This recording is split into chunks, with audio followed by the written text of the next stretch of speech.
Hello students, कैसे हैं आप लोग। तो अब एक और नए क्वेश्चन के साथ हम इलेक्ट्रोलाइसिस को और आगे बढ़ाते हैं। और ये सारे के सारे एग्जाम्पल, मेरी बात ध्यान से समझो, जब आप सेल्फ प्रैक्टिस करोगे तो आपको ये सारे एग्जाम्पल याद हो जाएंगे। इसलिए इनको बार बार करना, और ये बहुत ही इंपॉर्टेंट है। आप इमेजिन नहीं कर सकते कि आपको डायरेक्ट इनके ऊपर क्वेश्चन मिल सकता है।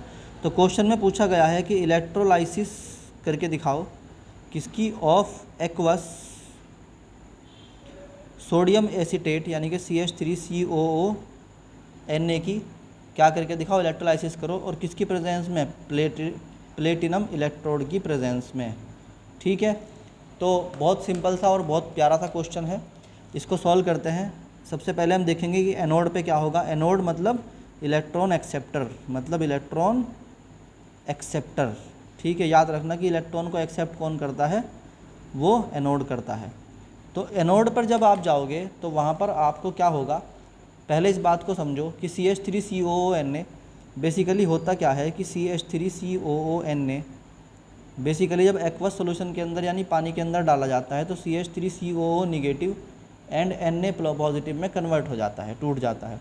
अब एनोड को चाहिए इलेक्ट्रॉन, तो इलेक्ट्रॉन तो इसके पास है, इसके पास तो इलेक्ट्रॉन है ही नहीं। सो यहाँ पे क्या होगा कि एनोड पर CH3COO नेगेटिव आएगा, अपना एक इलेक्ट्रॉन देगा, और यहाँ पर CH3COO नहीं बनेगा। आपकी जो एक्सपेक्टेशन है उसके अकॉर्डिंग नहीं बनेगा, बल्कि यहाँ पर C2H6 बनेगा प्लस CO2 बनेगा, और प्लस 2 इलेक्ट्रॉन निकल के भाग जाएंगे।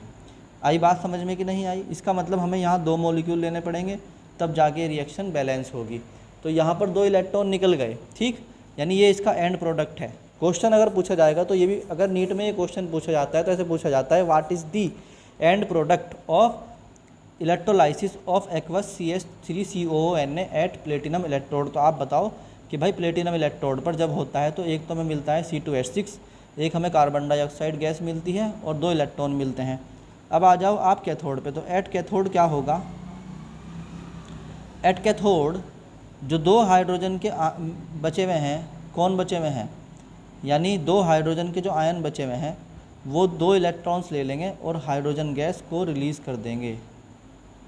ये हमें एंड प्रोडक्ट मिलते हैं, आपकी एक्सपेक्टेशन के अकॉर्डिंग नहीं मिलते, ये हमें मिले हैं यहाँ पे। आई बात समझ में। तो एक एग्जांपल और लेते हैं। इस एग्जांपल में पूछा गया है, इस क्वेश्चन में पूछा गया है कि इलेक्ट्रोलाइसिस क्या होगा। इलेक्ट्रोलाइसिस बताइए किसका, ऑफ मोल्टन CaH2 का, किसकी प्रेजेंस में, in presence of platinum electrode. ठीक, ये सारे के सारे बहुत इंपॉर्टेंट एग्जाम्पल है, इसलिए मैं करवा रहा हूँ ताकि आपसे कोई बात रह ना जाए। जब आप पेपर में जाके बैठते हो तो आपके क्या होता है कि वहाँ बैठ के आपकी हवाई उड़ जाती है, आप सोचते हैं कि अब मैं क्या करूँ, ये तो मैंने पढ़ा ही नहीं था। अरे भाई, सब कुछ सिलेबस के अंदर था, मगर आपने क्या किया, प्रॉपर नोट्स को फॉलो ही नहीं किया। तो आप जब नोट्स को सेलेक्ट करते हैं तो अपने लिए ऐसी जगह से नोट्स सेलेक्ट करिए जो पेपर के हिसाब से आपको पॉइंट्स दें, ना कि अपनी सुविधा के अनुसार पॉइंट दें। क्योंकि टीचर का काम जो है वो होता है बच्चों को बेहतर से बेहतर नोट्स प्रोवाइड करना, ना कि उसके साथ जो है शॉर्ट टर्म में कोर्स को कंप्लीट करवाना। तो अब आ जाओ CaH2 को जब प्लेटिनम इलेक्ट्रोड के साथ कराओगे तो क्या होगा। देखो, हम कहते हैं एट एनोड, एनोड अब आपको याद हो गया कौन है एनोड, इलेक्ट्रॉन एक्सेप्टर है। कौन है ये, इलेक्ट्रॉन एक्सेप्टर है। तो ये इलेक्ट्रॉन एक्सेप्टर क्या करेगा, एनोड, ये 2H- को लेगा, और 2H- बेसिकली हाइड्रोजन गैस में कन्वर्ट हो जाएगा और 2 इलेक्ट्रॉन छोड़ देगा। ठीक, और कैथोड पे क्या होगा, एट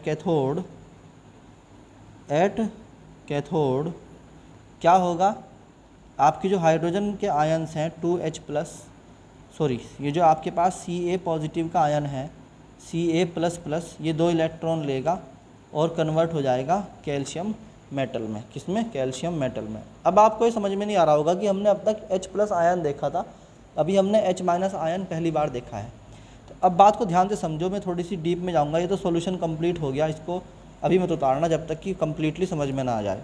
देखो, CaH2 है, Ca एक मेटल है, क्या है, मेटल। और मेटल के मुकाबले, मेटल के कंपैरिजन में hydrogen is more electronegative than calcium. इस बात को नोट कर लो कि hydrogen is more electronegative than any metal. सिर्फ कैल्शियम नहीं, किसी भी मेटल के सामने इसकी इलेक्ट्रोनेगेटिविटी ज़्यादा है, इसलिए हाइड्रोजन क्या करेगा, इलेक्ट्रॉन ले लेगा। जिसकी इलेक्ट्रोनेगेटिविटी ज़्यादा होती है वो इलेक्ट्रॉन ले लेता है। तो यहाँ जब आप इसको इलेक्ट्रोलाइसिस करवाओगे CaH2 का, तो Ca अपने इलेक्ट्रॉन दे चुका होगा और 2 हाइड्रोजन निगेटिव के आपके पास क्या होंगे, आयंस होंगे। इसलिए यहाँ पे ये जो है आपको 2H माइनस आयन दिखाई दिया।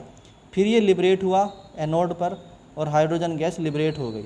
वो 2 इलेक्ट्रॉन जो उसने छोड़े वो कैल्शियम को मिल गए और कैल्शियम मेटल में कन्वर्ट हो गया। तो ये था आपका electrolysis of CaH2 in presence of platinum electrode. Hope आपको ये टॉपिक समझ में आया होगा। अभी बहुत एग्जाम्पल बचे हुए हैं, इसको भी कंप्लीट करना है, सारे पॉइंट लेके चलने हैं, एक पॉइंट भी छोड़ना नहीं है। Thank you.